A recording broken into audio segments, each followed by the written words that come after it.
ზოგადად ეთნიკური უმცირესობები, როგორც მოგვეხსენება, ძირითადად არიან სოფლის ტიპის დასახლებებში, კომპაქტურად დასახლებული და ხშირად ის ადამიანები, ვინც ახლა უნივერსიტეტებში აქვთ ჩაბარებული, მათი საკმაოდ დიდი ნაწილი, ალბათ სადღაც 90% არის სოფლებიდან.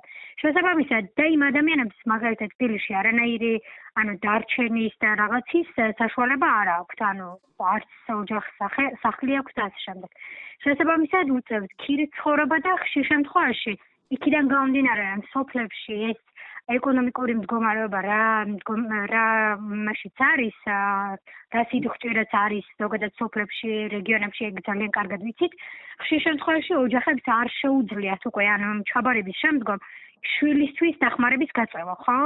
ფინანსურად გულისხმობა ამ შემთხვევაში და ბავშვს და ახალგაზრდას თვითონ უწევს ამ ხარჯების თვითონ დაფარვა. ხარჯები კიდე სულ დღე მატულობს აქედან გამომდინარე, რომ ამ დაფარვის იმაში ახალგაზრდებს უწევთ სხვადასხვა მიმართულებით მუშაობის დაწყება.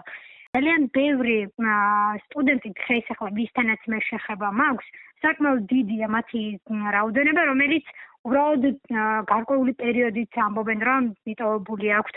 ან რაღაც ნაწილი არის, რომელიც საერთოდ არც ფიქრობს, რომ დაუბრუნდეს სწავლას და ასე შემდეგ. ძალიან რთულია რეალურად და ამ სირთულეში ფაქტიურად ახალგაზრდა სტუდენტი მარტო არის მიტოვებული, მარტო არის დარჩენილი.